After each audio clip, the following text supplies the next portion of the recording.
ఆ దేశానికి ధన్యవాదాలు. మన దేశానికి సప్త సముద్రాల అవతల ఉన్న దేశానికి అధ్యక్షుడు వాళ్ళ దేశానికి ఎలాంటి సంబంధం లేకపోయినా నిజాయితీగా సర్వే చేయించాడు. ఆ పని భారత ప్రభుత్వం చేయాల్సి ఉంది, కానీ చెయ్యలేదు. అది కాంగ్రెస్ అవనియండి, బీజేపీ కానియండి, ఆ పని అమెరికా ప్రభుత్వం చేసింది. అమెరికాకు చెందిన విశ్వవిఖ్యాత కొలంబియా యూనివర్సిటీ ముఖద్వారం వద్ద ఒక పెద్ద చిత్రాన్ని ఉంచారు. అది ఎవరిదంటే డాక్టర్ భీమ్రావ్ అంబేద్కర్ గారిది. అక్కడ ఇలా రాసి ఉంది: మన విశ్వవిద్యాలయంలో చదివి వెళ్లిన పూర్వ విద్యార్థి భారత రాజ్యాంగాన్ని రచించడం అనే మహోత్కృష్ట కార్యాన్ని చేయడం మనకు గర్వకారణం. కొలంబియా విశ్వవిద్యాలయం స్థాపించి 300 సంవత్సరాలైన సందర్భంగా ఆ విశ్వవిద్యాలయపు అత్యంత ప్రతిభాశాలి అయిన విద్యార్థులెవరు అని సర్వే నిర్వహించారు.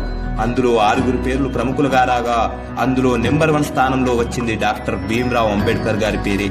బాబాసాహెబ్ గారి గౌరవార్థం ఆ కొలంబియా విశ్వవిద్యాలయపు ముఖద్వారం వద్ద ఆయన కాంస్య విగ్రహాన్ని ఉంచి ఆ విగ్రహావిష్కరణ బారక్ ఒబామా గారి చేతుల మీదుగా జరిపారు.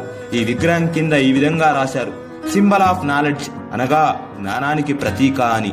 ఛాయ్ అమ్ముకునే మోడీ ప్రధానయ్యాడని అందరూ చెప్పారు, కానీ దీని మాత్రం ఎవరూ తమ నోటితో ఎప్పుడూ చెప్పలేదు. క్లాస్ రూమ్ బయట కూర్చొని చదివిన దళిత బాలుడు డాక్టర్ భీమ్రావ్ అంబేద్కర్ ఈ దేశ శిల్పి, రాజ్యాంగ నిర్మాత అయ్యాడని, జ్ఞానానికి ప్రతీక అయ్యాడని దీని యొక్క అంతర్యం. జై హింద్.